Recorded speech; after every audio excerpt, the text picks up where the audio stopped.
शमी ने सब कुछ शमी का किया धरा है। शमी ने 5 चौके खा लिए साई सुदर्शन से एक ही ओवर में। और उसके बाद आप इस तरीके की अगर बॉलिंग करोगे, कोई आपकी ना लाइन है, ना लेंथ है, ना कोई प्लानिंग है, आप हर मैच में मारे जा रहे हो, वापसी का कोई रास्ता आपको समझ ही नहीं आ रहा, आप इंडिया के सबसे सीनियर बॉलर्स में से एक हो। उसके बाद अगर आप पहले ही ओवर में अपने 5-5 चौके खा रहे हो भाई, तो फिर समस्या है ना। वहीं से हाथ खोलने का मौका मिल गया, वरना इतना तेज थोड़े रन बन रहा था। अब आपने एक ही ओवर में 20 रन दे दिए, वहां से फिर वो चढ़ते चले गए। पैट कमिंस का अगला ओवर आया, वो भी पिटा।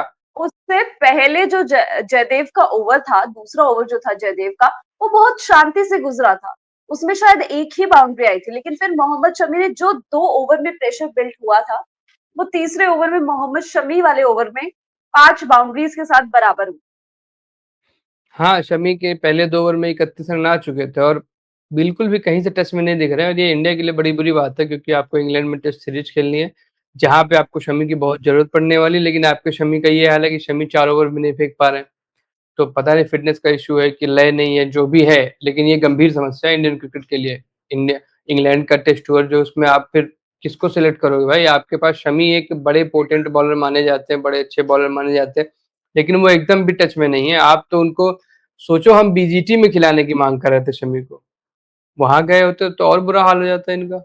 अब इतने महीनों बाद अगर इनकी फिटनेस का ये लेवल है, मैं नहीं देख पा रहा हूँ कि अब फिटनेस के चलते कोटा नहीं पूरा कर रहे शमी, या फिर जो है वो फिट रहे इसलिए उनका कोटा नहीं पूरा कराया जा रहा है। क्योंकि मुझे लगता है आज भी कोई लेकिन आ, फिर उन्होंने जो डोमेस्टिक टूर्नामेंट्स खेले थे, उसमें तो अच्छा किया था। अब कहाँ कंपेयर कर दिया गर्मा जी आपने? इंडियन डोमेस्टिक का हाल आपको नहीं मालूम है? इतना बुरा भी नहीं है। इतना अच्छा भी नहीं है।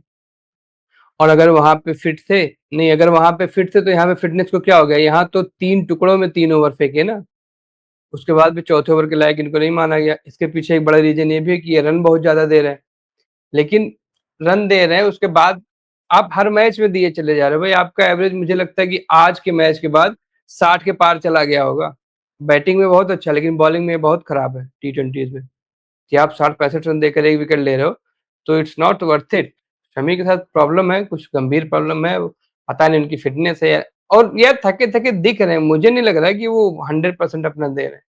मैं नहीं समझ पा रहा हूँ कि इतना कोई कैसे पिट सकता है मैच इन मैच आउट। कोई सरफेस हो, रेड ब्लैक ब्लू सॉइल भी इनके लिए ट्राई कर लो एक बार, हो सकता है वहां बच जाए।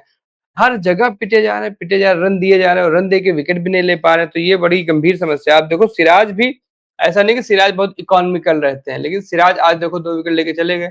तो आप अगर 9 साढ़े 9 की इकोनॉमी के साथ हर मैच में 2-3 विकेट ले लेते हैं तो भी वो सहने लायक है। लेकिन 10 पार की इकोनॉमी आज तो 3 ओवर 48 रन, 16 की इकोनॉमी। तो इस इकोनॉमी के बाद एक भी विकेट ना मिलना, ये गंभीर समस्या है किसी भी टीम के लिए। हाँ, ये चीज़ तो है, ये रहेगी। और ये सीज़न सनराइज़र्स हैदराबाद के बारे में लगातार बात हो रही है, और ये बात मतलब इंडिया के कॉन्टेक्स्ट में हम शमी की बात बिल्कुल करेंगे कि शमी उस टच में नहीं नज़र आ रहे हैं। आगे बहुत सीरीज़ उनको खेलनी है, और टीम इंडिया में वापसी करने की बात उनकी लगातार चल रही है। खुद भी कई ऐसे ट्वीट करते हैं जिसमें कहते हैं कि मैं पूरी तरीके से फिट हूँ, जो खबरें आ रही हैं आप उस पर विश्वास ना करें। लेकिन फिर ऐसी परफॉर्मेंस उनकी वापसी पर थोड़ा-सा रोक तो लगाती है।